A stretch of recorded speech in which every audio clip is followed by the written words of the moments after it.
Good afternoon, my Real News Midday TV family. Welcome back to the channel for another news update for January 29, 2024.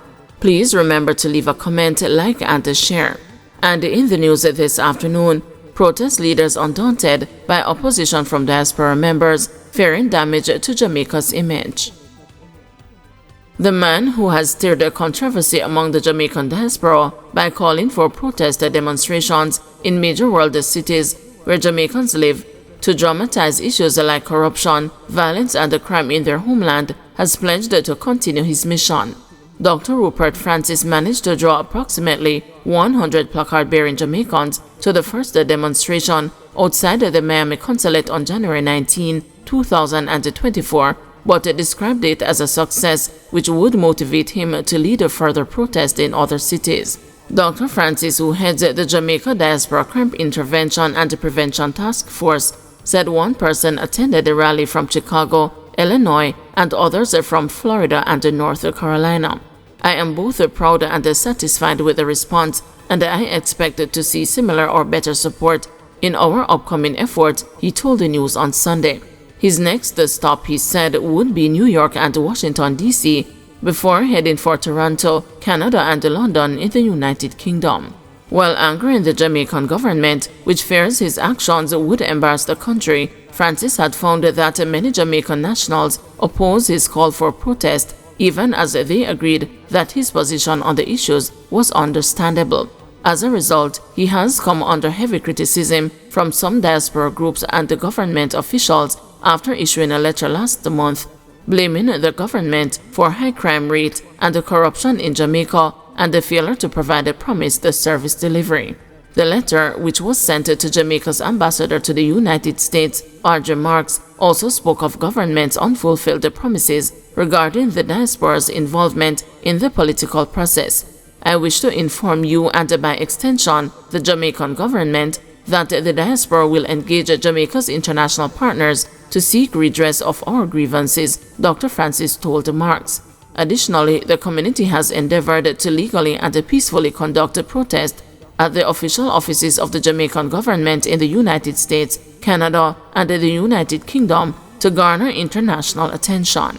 Critics accused Francis of being political and have expressed concerns that his action could likely damage the country's reputation and the important tourism industry. The Global Jamaica Diaspora Council and many prominent Jamaicans here have largely distanced themselves from his action.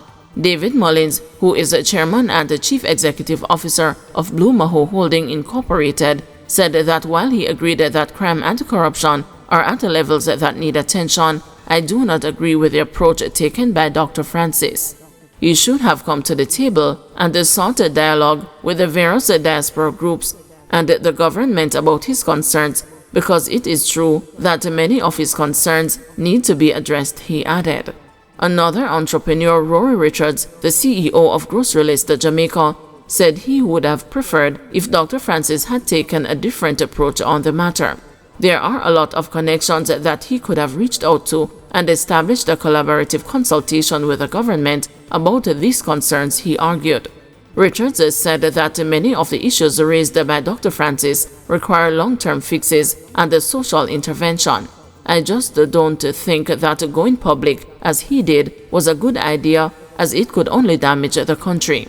Kay Chung, a longtime South Florida diaspora activist, who was scathing in her criticism of Dr. Francis, was equally critical of the government and the leadership of the Global Jamaica Diaspora Council for not doing enough to deal with the many issues affecting Jamaicans here.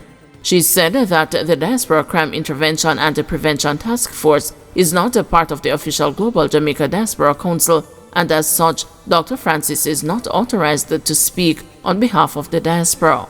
Chung said that those elected to represent the diaspora should be meeting with the government twice annually and report on what is happening, but this is not being done.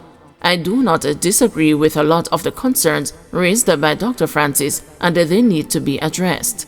Still, Francis, a former Jamaica Defense Force captain, has garnered a few supporters willing to go public with their views. Sometimes we need to embarrass ourselves to attract the attention we need.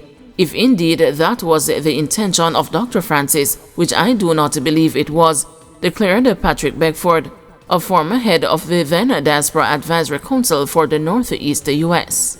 Beckford noted that the concerns raised by Dr. Francis were not new, as they have been repeatedly highlighted before. We have seen little or no tangible effort in dealing with these concerns or to have them addressed meaningfully, he told the news. Chicago-based Dennis Sutherland, a television personality, dismissed the view that the move by Francis would damage the tourist trade and that his action was taken to embarrass the government.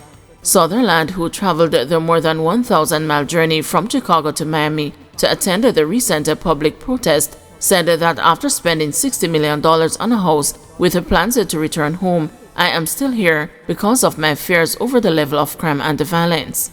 Describing Dr. Francis as very passionate about Jamaica, he urged him to continue his quest until government begins to pay more attention to our concerns.